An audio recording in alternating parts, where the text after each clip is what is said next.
Hope you're doing well. So for a while, what I've been doing my podcast on the weekends is we always have three lessons. That was true when I was an Anglican. It's certainly true now that I'm Catholic. And what I've been doing is posting.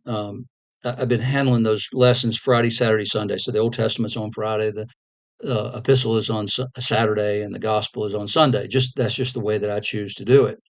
Gives me time to talk a little bit more about each lesson and teach some because I'm a teacher, not a preacher. That's not what I am at all. So at any rate, so what I wanted to talk about today, I want to start doing these little videos. I've been doing a Sunday reflection video, and now what I think I'm going to do is do sort of a daily reflection thing, just Friday, Saturday, Sunday though, just looking at Sunday's lessons. That's all I'm trying to do. So what we've got for the first lesson on Sunday is Numbers 21, 4 to 9. And what the context is that Israel is in the wilderness, obviously, and so they're looping back around. They're on the other side of the Red Sea, but they're looping back around to go back over near the Red Sea, and they're having to go this odd route because they're not supposed to fight against Edom, which is a country, and it's the people of Esau, Jacob slash Israel's brother, who have told them, don't even think about coming through here. And they're not supposed to have internecine fighting. So they avoid Edom and they come back around. And the people are not happy. And so they come, and what we're told is they spoke against God and Moses. And what they said is, why have you brought us out of Egypt to die in the wilderness? Well, this is about the 50th time that we're recorded that he said that they've said this. They said there's no food and water. And then here's where it goes off the rails. And we loathe this worship, this worthless food. Well, the worthless food is God's provision, manna. We loathe this worship, this worthless food.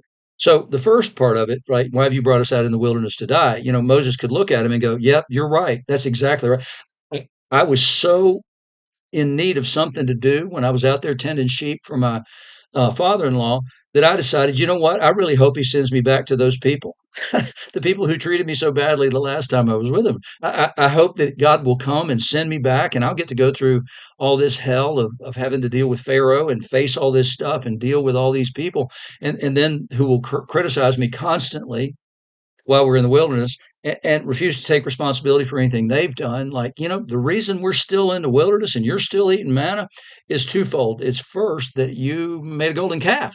I was on the mountain talking to God, getting the rest of the commandments, and you created a golden calf. And well, you seem to have forgotten that you might have a little responsibility for this. And the second thing is that when the spies came back from spying out in the land, you were afraid because you thought it depended on you to be able to get into the land. And so we are stuck here in the wilderness because of you.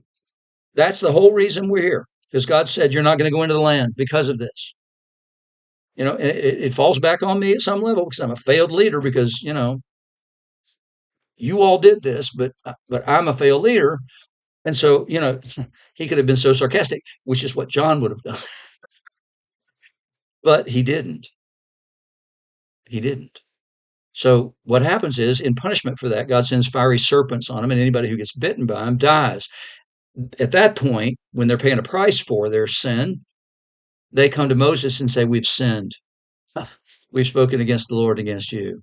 Pray to the Lord that He take away the serpents from us." John might not. I'll get to that tomorrow.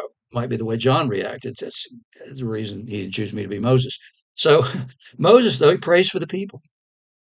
And then the Lord says to him, "Do this, make a bronze serpent." It's like, well, I'll get Aaron to do it because he knows how to make bronze stuff and golden stuff. He knows how to do forgery or forging. He made a golden calf. He ought to be able to make a bronze serpent. But I don't know how this actually happened, but he does. And he puts it on a stick. But it's not this kind of a stick. It's that. What does that look like? Cross, right? So he puts it on that and holds it up. And what it is, it's a symbol of their sinfulness. But they have to look at it. But they have to look at it with faith, believing that this is God's way of restoring them and healing. He doesn't do what they ask him to do. Pray to the Lord that he take away the serpents from us. And that's what we always want, right? If there's a problem, I want the problem to be removed. I want it to be taken away. God says, I'll be with you in the midst of it, but you got to have faith.